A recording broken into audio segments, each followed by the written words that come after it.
থেকে আমি আগে থেকে বলে আসছি, আমরা মুক্তিযুদ্ধের দোষর।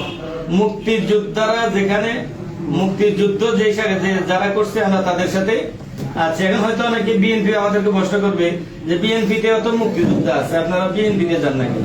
বিএনপিতে যাইতে আমাদের কোনো আপত্তি ছিল না, আপত্তি নাই, যদি বিএনপিতে মুক্তিযোদ্ধা বিরোধী যারা রাজাকার, যারা আল বদর, যারা শামস, যারা তাদেরকে বিএনপি আশ্রয় প্রশ্রয় না দিত, তাইলে হয়তো আমাদের জোট বিএনপির সাথে হইতে পারত। বিএনপি তাদেরকে কোলে তুলে নিয়েছে। একজনে আমার কিছু কিছু এখন জামাতের ইয়ে দেয়, পোস্ট দেয়, জামাতের বিতর্কিত বক্তৃতা গুলো দেয়। সে একসময় সেনা করছে, এখন বিএনপি করে। আমি বলি ভাই এগুলো দিয়ে লাভ কি? এদেরকে তো পালন তোমরাই করছে, এরা তো তোমাদের বিবাহিত বউ, এদেরকে এখন আমরা তালাক দিয়ে দিচ্ছি। তো আমি কই তালাক দিলে কি? এরা তো এমন বাচ্চা ফুটাইছে, বাচ্চা এখন তোমাদেরকে পিটাই। জামাতের এখন তালাক দিয়ে তো লাভ হবে না, জামাত এখন তোমাদেরকে পিটাবে, তোমরা তাদেরকে কোলে নিয়ে আনাচ্ছ। এখন ভালো লাগে না, তারারও তোমাদেরকে আর ভালো লাগে না। বিএনপির প্রতি আমাদের কোন বিদ্বেষ নাই, আমাদের বিদ্বেষ হয়েছে রাজাকারদের প্রতি। ওরা বলে পাকিস্তান আমাদের ভাই, হত্যাকারী কোনদিনও কারো ভাই হইতে কাবিল তো হাবিলের ভাই। এমনকি ভাই কি আর ভাই আছে না? সে খুনি। পাকিস্তান হয়েছে আমাদের খুনি। পাকিস্তান আমাদের দেশের 30 লক্ষ মানুষকে হত্যা করছে, এখন আর তারা আমাদের ভাই না। তাদের বিচার 54 বছর কেন, 54,000 কোটি বছর পরে হইলেও হাসরের ময়দানে হবে, নাকি হবে না? হবে না? তাইলে 54 বছর চলে গেছে, ইতিহাস ভুলে যাবো না? এগুলো হত্যাকারী ভুলে যেতে পারে, এগুলো জামাত ভুলে যেতে পারে, রক কাটা দল শিবির ভুলে যেতে পারে, আল বদর আর শামস ভুলে যেতে পারে, কিন্তু আমরা এগুলো কখনো ভুলতে পারি না, পারবো না। এখন তোমরা যারা ইয়াং জেনারেশন, ওদেরকে বলে যে আওয়ামী লীগের রাজাকার বেশি, বিএনপিতে রাজাকার বেশি, মাত্র 36 জন জামাতের রাজাকার। এখানে যারা নতুন তারা তো এটা বুঝে না। রাজাকার স্বাধীনতার দেশ যখন স্বাধীন হয়ে গেছে, রাজাকার কিছু জায়গায় বিএনপির লুঙ্গির তলে ঢুকছে, কিছু জায়গায় আওয়ামী লীগের লুঙ্গির তলে ঢুকছে। তাইলে এগুলো কি আওয়ামী লীগের রাজাকার না এগুলো জামাতের রাজাকার? এগুলো কি বিএনপির রাজাকার না জামাতের রাজাকার? জামাতের রাজাকার। এখন যেরকম ওই যে ইয়ে কি দাবির ডাকসু সভাপতি সাদিককা, এই সাদিককে আমরা যেরকম ছাত্রলীগের লুঙ্গির তলে ছিল, লুঙ্গির তলে আসছিল, আশ্রয় নিছে। মুক্তিযুদ্ধের পরে যখন স্বাধীন হয়ে গেছে, রাজাকাররা কেউ বিএনপির লুঙ্গির তলে ঢুকে গেছে, কেউ আওয়ামী লীগের লুঙ্গির তলে ঢুকে গেছে। আসলে আওয়ামী লীগই ওই সময় কোন রাজাকার ছিল না। বিএনপি তখন প্রতিষ্ঠানের পরে স্বাধীনতার ঘোষণা অনুযায়ী উনি তারপরে বিএনপি পরে রাজনৈতিক দল ঘোষণা করছেন, রাজনৈতিক দল গঠন করছে। এখন আমরা মনে করি বিএনপিতেও কোন রাজাকার, বিএনপিতে তখন ছিলই না রাজাকার থাকবে থেকে। দল ছিল দুইটা, একটা ছিল আওয়ামী লীগ, একটা ছিল জামাত, ছাত্র সংঘ। ছাত্র শিবিরের নাম তখন ছাত্র শিবির ছিল না, ছাত্র সংঘ ছিল। এরাই আল বদর আসাম সেটা গঠন করে স্বাধীনতার বিরোধিতা করছে। তো আমরা বাঙালি হিসেবে আমরা ওই স্বাধীনতা বিরোধীদের সাথে আমরা কখনো যাই নাই, যাইতে পারি না। তারা শুধু দেশের শত্রু না, তারা ঈমান এবং ইসলামের। এই জন্য কখনোই তাদের সাথে আমাদের জোট হয় নাই এবং কিয়ামত পর্যন্ত কোনোদিন হবেও না।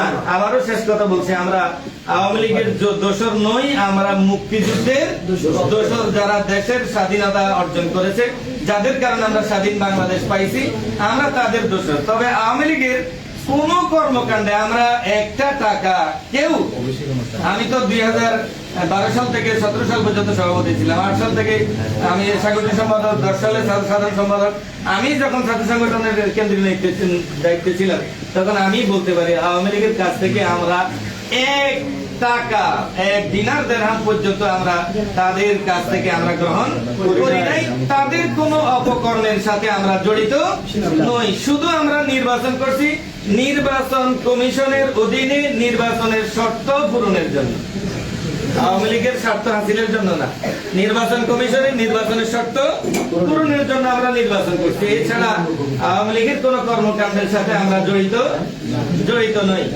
বরঞ্চ এই যে ছাত্র আন্দোলন হয়েছে, সেখানে আমাদের চেয়ারম্যান সাহেব ছাত্রদের দাবি পূরণ করার জন্য, আল্লামা শহীদ বাহাদুর মদদের ছাত্রদের দাবিগুলো মেনে নেওয়ার জন্য তিনি বক্তৃতা দিয়েছেন। আমরাও পোস্ট করছি, আমরাও এসে ছাত্রদের দাবি মেনে নেওয়ার জন্য বলেছি।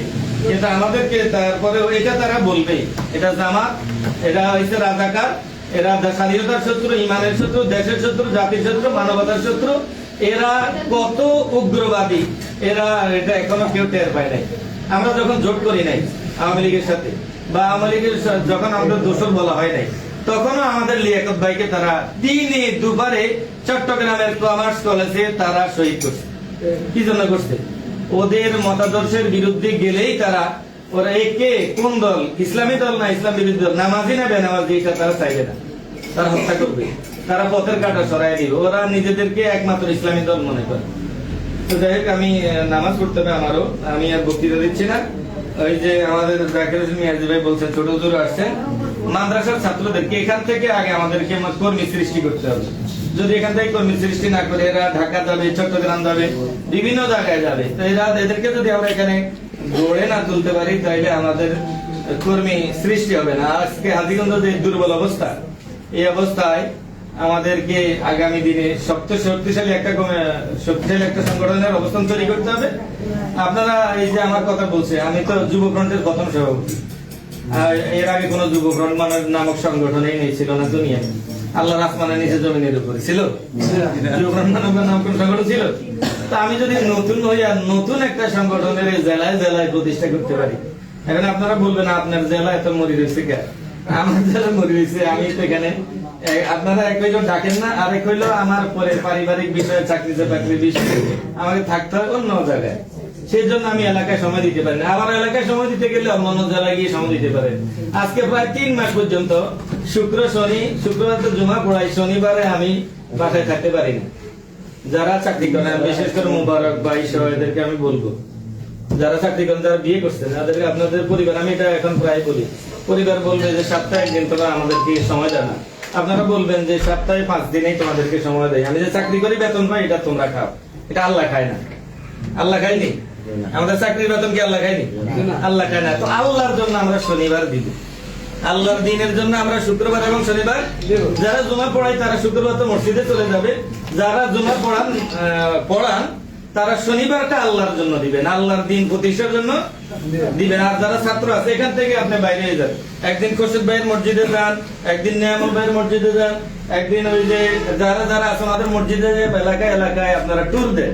আপনাদেরকে আমাদের জাকির ভাই টাকা দিবে, না লাগলে আমিও কিছু দিই, হুজুর তো আসেনি, হুজুর তো দিবে। বিভিন্ন এলাকায় যাইয়া আমি অবাক হই, আমার 6ষ্ঠ শ্রেণীর ছাত্ররা যে এই সাংগঠনিক দাওয়াত দেয়, দাওয়াত শিবিরে, আমাদের জেলা পর্যায়ের নেতারা এত দাওয়াত দেয়। ওরা ছোট ছোট বই বিতরণ করেছে তাদের 6ষ্ঠ শ্রেণীর ছাত্রদের মাঝে শিবিরে। তো এরা যদি ইয়াজিদপন্থী হইয়া ইয়াজিদি মতবাদ প্রতিষ্ঠার জন্য, মওদুদিবাদ প্রতিষ্ঠার জন্য ঘরে ঘরে দাওয়াত দিতে পারে, ছোট ছোট ছেলে মেয়েদেরকে দাওয়াত দিতে পারে, আপনারা না নিজেদেরকে হোসাইনি সৈনিক দাবি করেননি? আমরা না সবাই নিজেদেরকে হোসাইনি সৈনিক দাবি করি? তো হোসাইনের আদর্শ প্রতিষ্ঠার জন্য আমরা কেন দাওয়াত দিব? এটা আমাদের দায়িত্ব না? সুতরাং সবাই কাজ করবেন। আমি বক্তৃতা